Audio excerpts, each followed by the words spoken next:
আসসালামু আলাইকুম দর্শক, welcome to my new channel KM kitchen.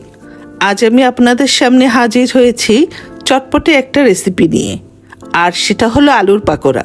খুবই সহজ এই আলুর পাকোড়া বিকেল কিংবা সন্ধ্যার নাস্তায় চায়ের সাথে খুবই জমে যাবে, আর বানাতেও তেমন কোনো ঝামেলা লাগে না। আশা করছি এই রেসিপিটি আপনাদের ভালো লাগবে। চলুন দেখে নেওয়া যাক প্রস্তুত প্রণালীটি। প্রথমে একটি বাটিতে 2টি মাঝারি সাইজের আলু গ্রেট করে নিয়েছি। এর মধ্যে 1 কাপ পেঁয়াজ ও 2 কোয়া রসুন কুচি দিলাম।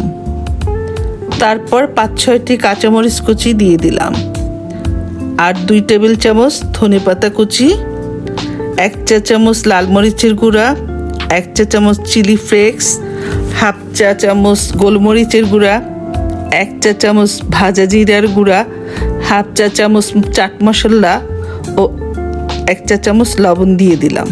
লবণটা আপনারা দেখে নেবেন। উপকরণগুলি হালকাভাবে নেড়ে নেওয়ার পর এখানে দিয়ে দিচ্ছি 1.5 কাপ ময়দা, সাথে 1/3 কাপ চালের গুঁড়ি।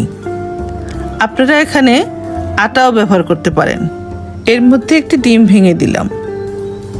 ডিমটা দেওয়ার পর এটা ডিমের সাথে ভালো করে আস্তে আস্তে মাখাতে হবে। এখন আপনারা অল্প অল্প পানি মিশিয়ে এটা মাখাতে হবে।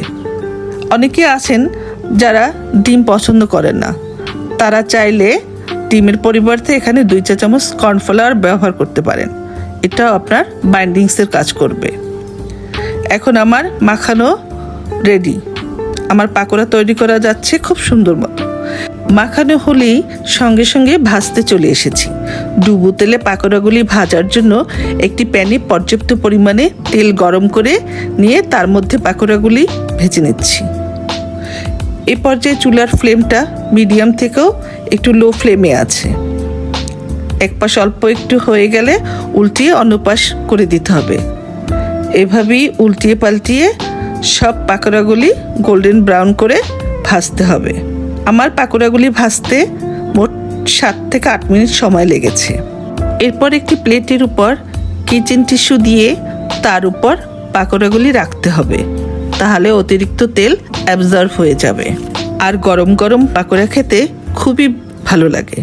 আপনারা অবশ্যই বাড়িতে ট্রাই করে দেখবেন। কমেন্ট বক্সে আমাকে অবশ্যই জানাবেন রেসিপিটি কেমন লাগলো। ভালো লাগলে একটি লাইক দিবেন, আর চ্যানেলটি সাবস্ক্রাইব করে আমার পাশে থাকবেন। সবাই ভালো থাকবেন। আল্লাহ হাফেজ।